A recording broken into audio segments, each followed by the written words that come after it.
अस्सलाम वालेकुम दोस्तों। तो कैसे हैं आप सब लोग। आज हम बात करने जा रहे हैं हमारे एक टॉपिक डेली बायस के ऊपर। तो बहुत से न्यू ट्रेडर का कंसर्न होता है कि हम किस डायरेक्शन में ट्रेड लें। उनके लिए इजी नहीं हो जाएगा कि अगर उनको पता चल जाए कि हमारा जो आज का बायस है वो बुलिश है या बेरिश है। तो इसको फाइंड आउट करने के हमारे पास दो मेथड्स होते हैं।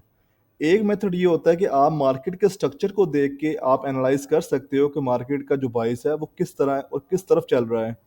तो आइए मैं आपको बताता हूँ इसका सबसे आसान तरीके कि हम मार्केट की जो डेली बायस है हम उसको किस तरह आइडेंटिफाई कर सकते हैं। सबसे पहले अगर हम स्ट्रक्चर की बात करें तो जो स्ट्रक्चर हमारा जिस डायरेक्शन में बार बार ब्रेक हो रहा हो तो वो हमारे पास होता है डेली बायस।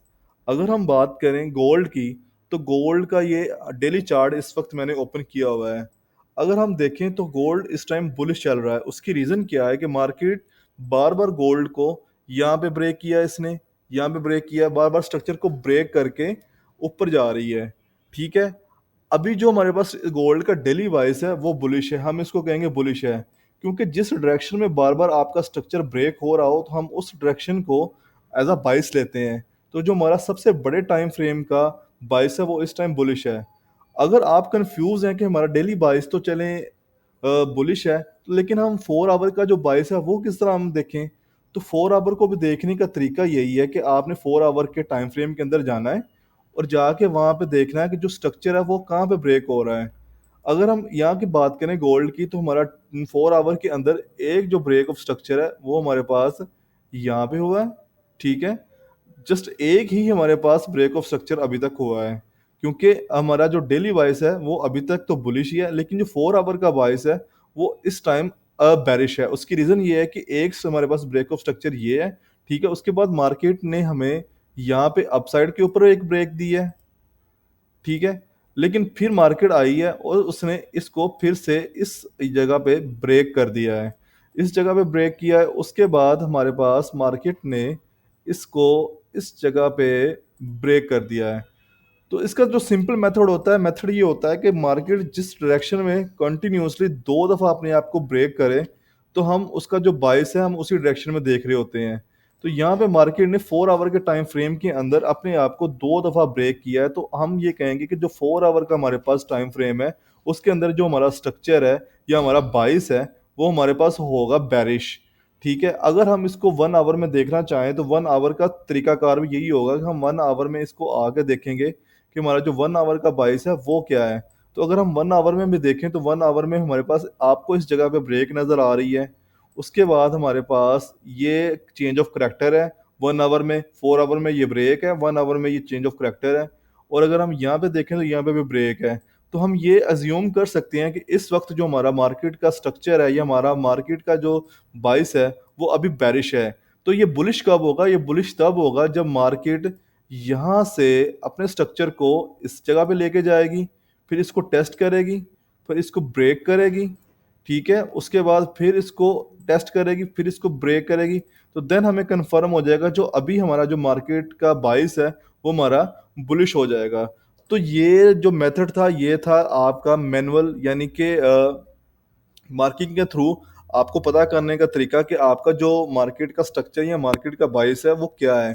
अगर हम बात करें ऑटोमेटिक मेथड से तो मैं उसके लिए यूज़ करता हूँ EMI, एक्सपोनेंशियल मूविंग एवरेज। वो सबसे इजी मेथड है, सबसे बिगनर फ्रेंडली भी है। आपको इतना खपना नहीं पड़ता उसके अंदर, यानी कि जिसको ये सही से स्ट्रक्चर ड्राइंग नहीं आती तो उसके लिए थोड़ा सा कंफ्यूजिंग हो जाएगा कि वो मार्केट के बाइस को किस तरह देखे।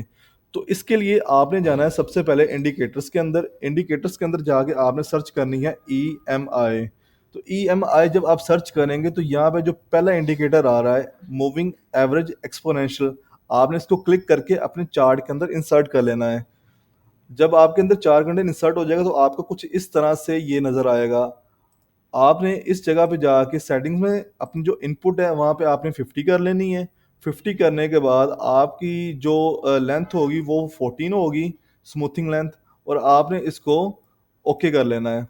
अच्छा, अब हम देखें तो अगर मैंने आपसे कहा था कि हमारा जो डेली इसका डेली बाइस है वो हमारे पास क्या है, तो हम अगर हम डे के अंदर जाते हैं, डे के टाइम फ्रेम के अंदर, तो डे के टाइम फ्रेम के अंदर मैंने आपसे कहा था कि हमारा जो डेली टाइम फ्रेम के अंदर बाइस है वो हमारे पास बुलिश है। ठीक है। अगर हम 4 आवर में देखें तो 4 आवर के अंदर जो हमारा बाइस है वो बैरिश है। ठीक है, हमने इसको मैनुअल भी ड्रॉ किया हुआ है। और आप ये देखें, ये एक्सपोनेंशियल मूविंग एवरेज भी बता रही है कि ये अभी बैरिश है। अब एक्सपोनेंशियल मूविंग एवरेज के थ्रू देखने का तरीकाकार ये है कि जब भी कैंडल, ठीक है, इस जगह पे ये देखें, ये जो पॉइंट है हमारे पास बहुत ही इंपॉर्टेंट है। अब जब भी कैंडल इस पॉइंट से नीचे अगर आती है और उसको अपनी बॉडी के साथ क्लोजिंग देती है, तो इसका मतलब ये होता है कि जो हमारा बाइस है वो चेंज हो चुका है, वो अब बेरिश हो चुका है। ठीक है, अब अगर कैंडल इस मूविंग एवरेज के ऊपर आके अगर किसी जगह पे क्लोजिंग देगी, देन हमारे पास हम डिसाइड कर सकेंगे कि जो हमारा बाइस 4 आवर का है वो बुलिश हो चुका है। अब अगर एग्जांपल देखें तो इस जगह पे देखें, ये जो कैंडल है, ठीक है, इसने इसकी बॉडी को यहाँ पे क्लोजिंग दी है, यानी कि इस लाइन की ऊपर बॉडी क्लोजिंग दी है, तो ये यहाँ से हमारा जो बाइस था वो हमारे पास बुलिश हो गया था। ठीक है, यहाँ तक वो हमारे पास बुलिश रहा है, उसके बाद वो आया है, उसने अपने आप को ब्रेक किया है। ठीक है, साथ ही जो हमारी मूविंग एवरेज है उसके भी ये नीचे इसकी कैंडल क्लोज हुई है, तो इसलिए जो बाइस है वो हमारा बेरिश हो गया है। अगर हम बात करें इसको छोटे टाइम फ्रेम में देखने की, तो छोटे टाइम फ्रेम के अंदर यानी कि 1 आवर के अंदर भी मैंने आपसे जैसे अर्ज किया है कि ये हमारा जो 1 आवर के टाइम फ्रेम के अंदर भी जो हमारा बाइस है वो हमारे पास बेरिश है। तो हमें इस सिनेरियो के अंदर ट्रेड कौन सी प्लान करनी चाहिए? जब भी हमारे पास जो बेरिश सिनेरियो यानी कि हमारी मार्केट गिर रही हो, तो आप इसको सिंपली इस मूविंग एवरेज से दे सकते हैं कि हमारे पास जो मार्केट है वो गिर रही है। तो आपने जब भी ट्रेड प्लान करनी है, आपने प्लान करनी है सेल की। अगर आप बेरिश मार्केट के अंदर बाय की ट्रेड लेंगे तो डेफिनेटली आप लॉस को बुक करेंगे, आप प्रॉफिट बुक नहीं कर पाएंगे। इसी तरह जब मार्केट ऊपर जा रही हो तो अब आपने सेल की ट्रेड बिल्कुल नहीं लेनी, आपने यहाँ पे ट्रेड लेनी है बाय की, क्योंकि अगर आप यहाँ पे सेल की ट्रेड लेंगे तो आप यहाँ पे भी लॉस ही बुक करेंगे, आप प्रॉफिट बुक नहीं कर पाएंगे।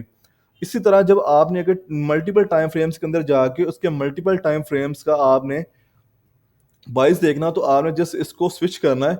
लाइक है कि 30 मिनट का अभी जो हमारे पास बाईस है वो क्या है, तो जो 30 मिनट का हमारे पास बाईस है वो भी अभी बैरिश ही चल रहा है। ठीक है, अगर हम इसको 15 मिनट के अंदर देखें तो 15 मिनट का जो हमारे पास बाईस है वो भी अभी बैरिश किया, क्योंकि ये जो कैंडल है इस यहाँ से थोड़ी सी ऊपर आई, इसने क्लोजिंग दी है और वापस ये आके नीचे क्लोज हो गई है, तो इसलिए ये बाईस जो 15 मिनट का है वो भी अभी बैरिश ही है। तो जैसे ही ये बुलिश होगा आपको कंफर्मेशन आ जाएगी कि यहाँ से एक कैंडल अगर यहाँ पे क्लोजिंग देती है, क्लोजिंग दे के उसको दूसरी कैंडल टेस्ट करती है, टेस्ट करने के बाद अगर ऊपर निकलती है मार्केट, तब आपके पास कंफर्मेशन होगी कि जो आपका 15 मिनट का बायस है वो बुलिश हो जाएगा और आप इसमें इजीली एंट्री करके ट्रेड कर सकते हैं। तो तो मुझे उम्मीद है कि आप सबको ये डेली बाइस की, आवरली बाइस की समझ आ गई होगी कि हम ये मार्केट किस तरह काम करती है और किस तरह हम अपना बाइस निकाल सकते हैं। तो अगर आप चाहते हैं कि आपको इस तरह की और इन्फॉर्मेटिव वीडियोस मिले, तो हमारे साथ जुड़े रहें, हमारे चैनल को फॉलो करें, ताकि आपको हर नई आने वाली अपडेट से बाखबर अपडेट मिलती रहे। थैंक यू, तो मिलते हैं अगली वीडियो में।